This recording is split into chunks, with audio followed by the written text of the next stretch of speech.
Okay, this week we're moving on to some other variables in the weather. One of them is sea level pressure or pressure, uh, and the other is wind. They're kind of related. So, what is pressure? Let's start with that.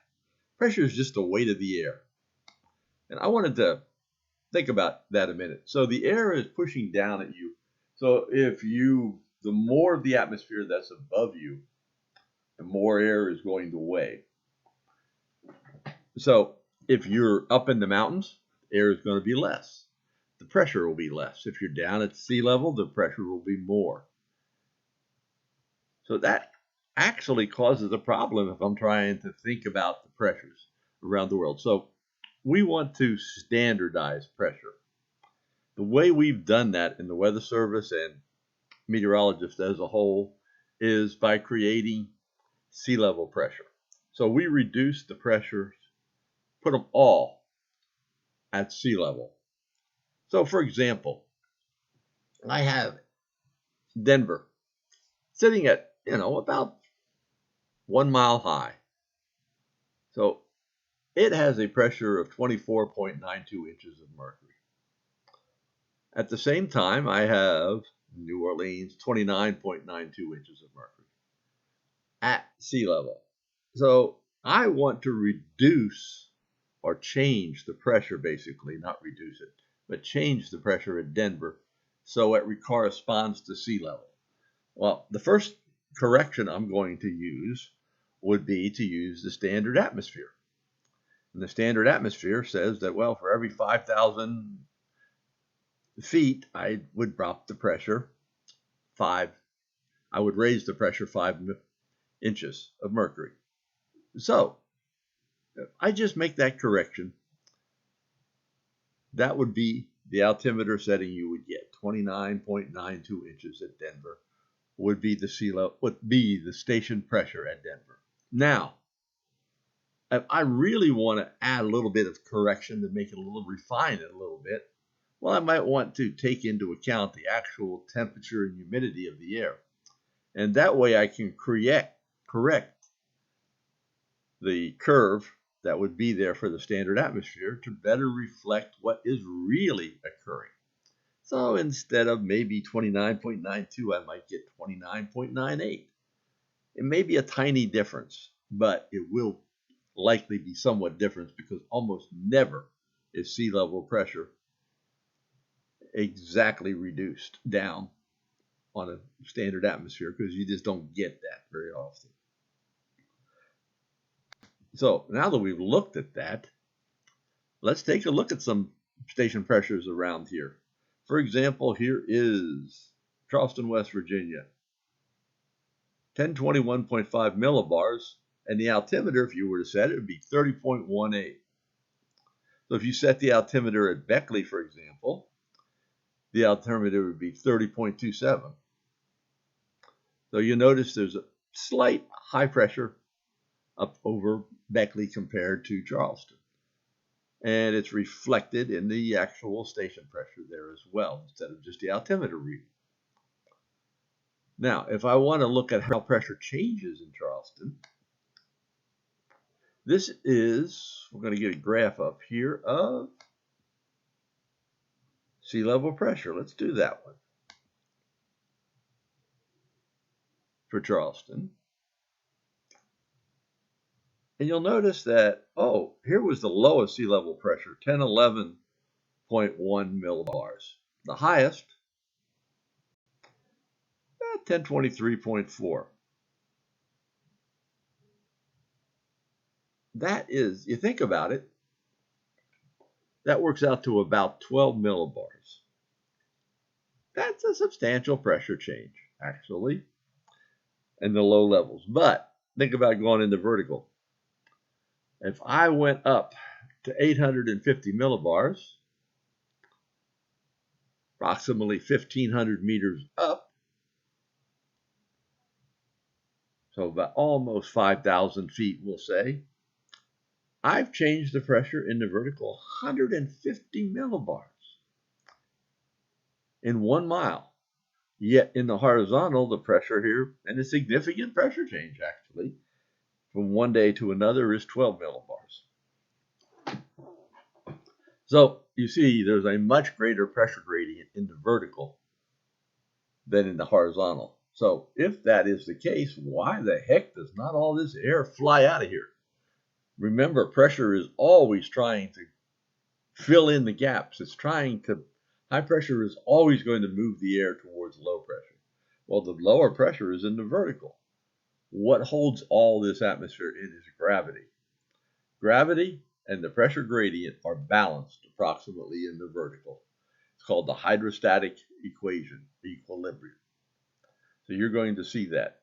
You can still have vertical motions of the air. They've just got to be constant. It's an approximation, but it works. So that is how the air is held here in the atmosphere. So let's take a look now at winds and pressure. So we now have a pressure. We know there's a big high basically sitting over the eastern part of the United States right now. And what moves that air? Well, the air, first off, is going to want to go to lower pressure. So I have low pressure right up here, 988 millibars. I have a high over here, 1026 millibars. So first thing that air is going to want to do is go towards that pressure. If no other force was out there, you would see straight lines of wind moving from high pressure to low pressure. Guess what? There's other forces out there. One of them being the fact that the Earth rotates. Now, if the Earth is rotating, if you were to be 5 miles from the North Pole and you went around and did one whole day, how far did you travel? Not very far, right? Yet, if you were 5 miles from the equator, 24 hours, how far did you travel down there? A whole lot further, right? So, that creates a force in the atmosphere, that change in motion. So that creates a Coriolis force called Coriolis effect. It is stronger the closer you get to the poles, and weaker at the equator. So that turns the wind in the northern hemisphere to the right. So immediately now I have just taken a wind that was going directly here and turned it to the right. And the stronger the wind is, the more the Coriolis effect is.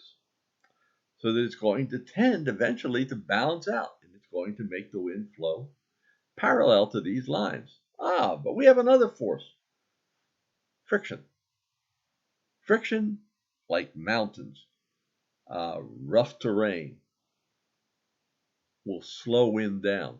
The rougher the terrain, like in West Virginia, the slower the winds are going to be, typically. If it slows the wind down, that means the Coriolis effect isn't as strong, but the gradient of pressure force is. So what happens is we wind up with air moving in a circle around low pressures, but always moving inward towards that low.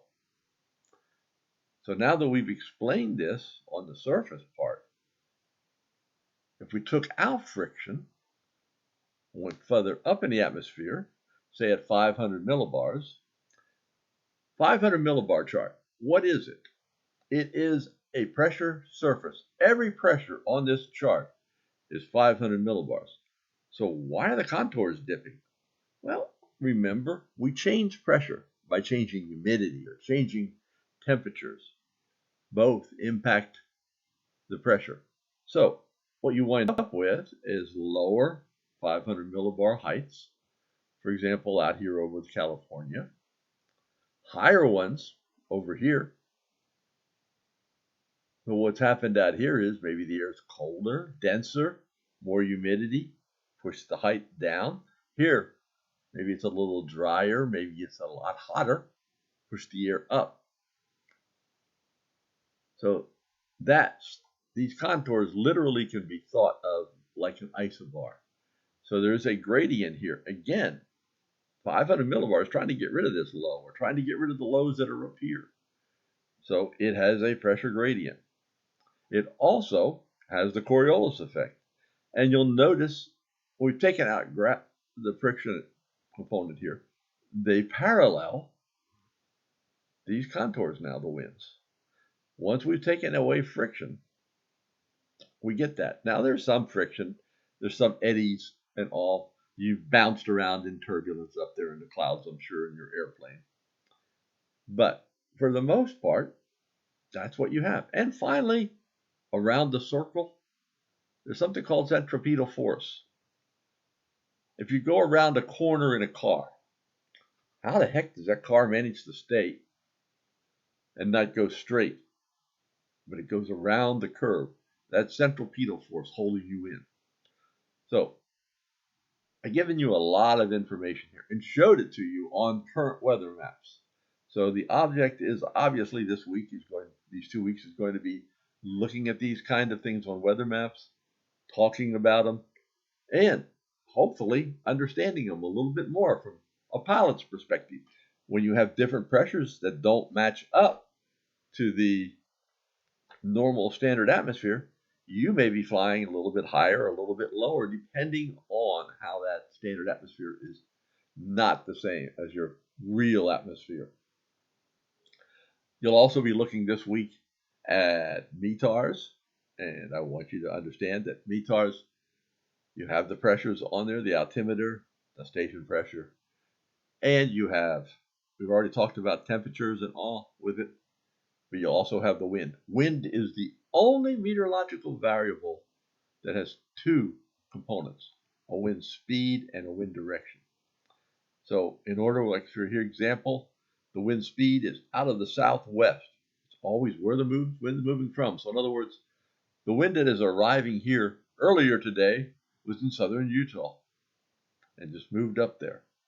And the speed of that wind is 30 knots, because there's 3 barbs. When you have a pennant, you have another 50. So that's how you actually calculate the wind. And you can see it on the surface weather map as well. You can see very light 5-knot wind. You can actually see some circles around the circles here, the stations, where there are no winds.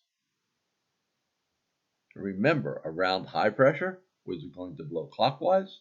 Around low pressure, winds will blow counterclockwise. So hope you got a little bit here. Please don't hesitate to ask if you have any questions.